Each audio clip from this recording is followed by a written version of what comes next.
Hola chicos, otra vez. En este video les voy a explicar el segundo tema, que es muy sencillo, nada más que tiene palabras que a veces parecen extrañas, que es el narrador.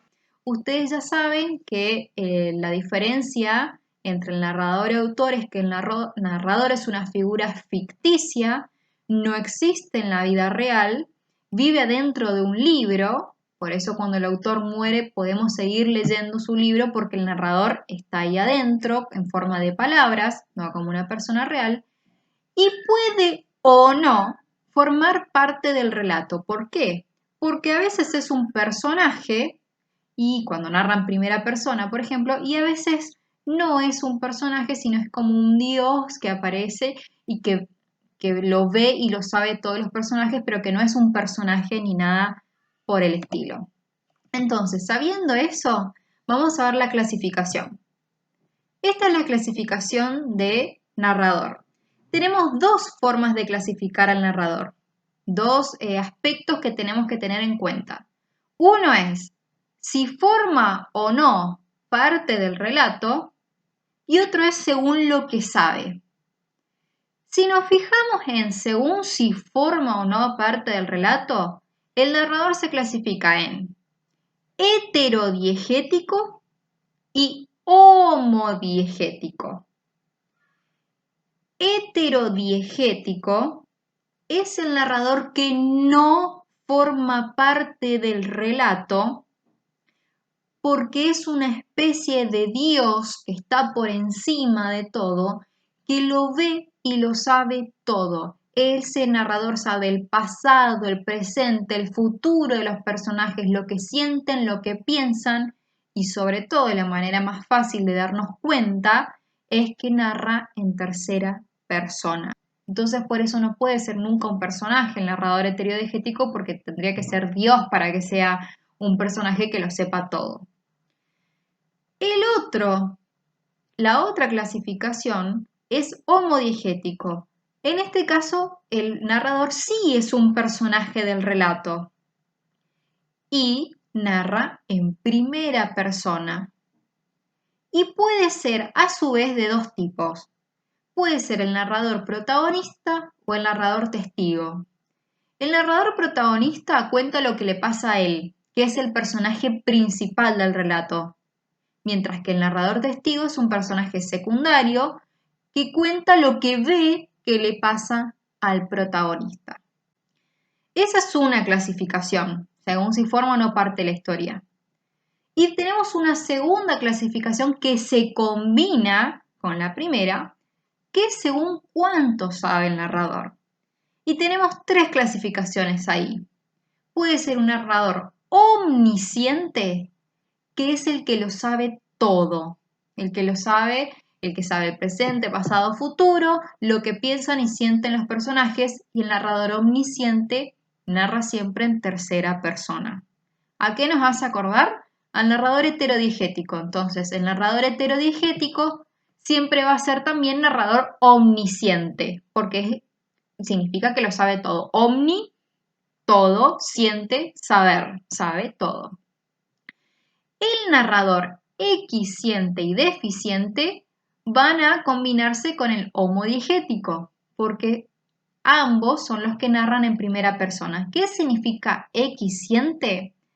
Que sabe lo mismo que un personaje que es el mismo. Es decir, si yo estoy contando en primera persona, si yo estoy siendo un narrador protagonista de mi propio relato, lo único que voy a saber es lo que yo pienso, lo que yo siento en mi pasado, pero no voy a saber lo que los demás piensan y sienten, ni voy a saber el pasado ni el futuro de los demás, no voy a saber ni mi propio futuro. Entonces, el narrador equisciente sabe solo lo mismo que su propio personaje, sabe lo mismo que un personaje. Y el narrador deficiente es extremadamente raro de encontrar porque sabe menos que un personaje. Y eso ocurre, narra en primera persona también, y eso suele ocurrir casi exclusivamente cuando un personaje, por ejemplo, pierde la memoria. ¿Vieron la película ¿Qué pasó ayer? en donde unos muchachos se van a festejar una despedida de soltero y cuando despiertan en la mañana no se acuerdan de absolutamente nada y todo el resto de los personajes sí saben, no, pero si ustedes estuvieron por acá, ellos tienen que ir reconstruyendo lo que hicieron durante la noche a partir de lo que los demás sabían. Eso es un narrador deficiente, pero es extremadamente raro de encontrar. Durante este año y los próximos solo vamos a ver ejemplos de narradores omniscientes y equiscientes, pero de todas maneras les voy a mostrar cómo sería.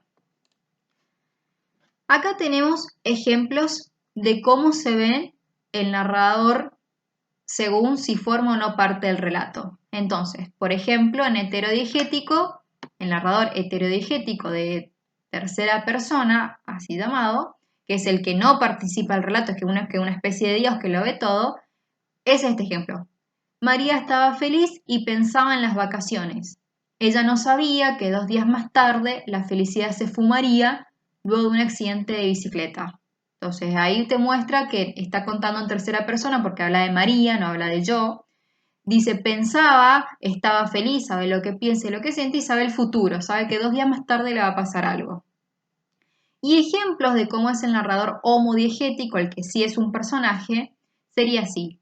Si fuera el homodiegético protagonista, el ejemplo dice, venía tranquila en mi bicicleta cuando me chocó un auto. Es lo último que me acuerdo. Una chica me contó que gritaba mucho. No sé qué me rompí ni cómo me llevaron al sanatorio. Está contando lo que le pasa a ella, que es el personaje. Y solo sabe lo que ella puede intuir, pero no sabe lo que vieron los demás, no saben lo que saben los médicos, nada. Y si fuera un narrador homodiegético testigo, diría, cuando estaba por cruzar la calle, vi que una muchacha venía en bicicleta. Al doblar, un auto la chocó. La chica gritaba de dolor, vino la ambulancia. Como era la única allí, decidí subir con ella para ver si se salvaba. Era seguro que tenía la pierna rota. Entonces, el narrador testigo es un personaje secundario que va siguiendo por todos lados al protagonista y va contando lo que ve que le pasa. Uno de los relatos más famosos en los que aparece el narrador testigo son los relatos de Sherlock Holmes, en los que todos son contados por Watson. Watson dice, me fui a la casa de Sherlock y le dije, mirá que hay un muerto tirado en la calle. Ah, ¿y tiene tinta, manchas de tinta en la mano? Sí. Bueno, anda, fíjate si tiene un sombrero negro. Va, Watson se fija y le dice, ah, ya sé quién es el asesino, contame. No, no, primero anda y fíjate si tiene una pluma en el bolsillo. Todos los cuentos y los relatos de Sherlock Holmes están contados con un narrador testigo, que es Watson, que va y persigue por todos lados a Sherlock Holmes, justamente porque para que sea entretenido, porque si fueran contados desde el punto de vista de Sherlock Holmes, ya sabríamos desde el principio del cuento cuando les dicen, hay un muerto tirado de, ah, seguro que lo mató Mengano de tal manera porque tal cosa. Eso es un ejemplo de narrador testigo. Ahora, ¿cómo hacemos para poner en la tarea cuando yo les pido que clasifiquen el narrador de un texto literario? Por ejemplo, este es nuestro primer ejemplo, que ustedes conocen. Dolly y las chicas estaban nerviosas esperando el auto de Iván. Todas se sentían curiosas de saber qué querían los chicos con ellas. Lo primero que tenemos que poner es la clasificación según si forma o no parte del relato. En este caso, fíjense, Dolly y las chicas no está contando de yo, no es un personaje, está contando en tercera persona y ese se llama heterodigético. Lo segundo es poner según qué persona está escribiendo. Escribe en este caso en tercera persona porque dice Dolly y las chicas, no dice yo estaba esperando. Y lo último que ponemos es la clasificación según cuánto sabe el narrador. Y siempre, acuérdense, siempre que es heterodigético, no queda otra que sea un narrador omnisciente, porque lo sabe todo. Entonces no queda así nuestra clasificación. El narrador de ese ejemplo es heterodigético de tercera persona omnisciente. Y vamos con el segundo ejemplo. Me pasé las vacaciones queriendo volver a clases y cuando llegó el momento me llevé una decepción porque mi mejor amigo decidió no sentarse más conmigo. Otra vez, primero tenemos que ver si este narrador forma o no parte del relato. Y sí, sí forma porque está contando desde lo que le pasa a él. Entonces, homodiegético. Y ahora tenemos que ver si está contando lo que le pasa a él o lo que ve que le pasa a otro. Está contando lo que le pasa a él. Entonces, protagonista, porque los homodiegéticos se dividen en protagonista y testigo. ¿En qué persona cuenta? Yo me pasé las vacaciones. Cuenta en primera persona. Y lo último, ¿cuánto sabe? Y acuérdense que acá solo podría ser o equisciente o deficiente. Y un narrador deficiente dije que era muy raro de encontrar y no lo íbamos a ver, así que solo nos queda que sea equisciente, sabe solo lo que le pasa y lo que siente él. Bueno, espero que les haya quedado un poquito más claro. Nos vemos chicos, chau chau.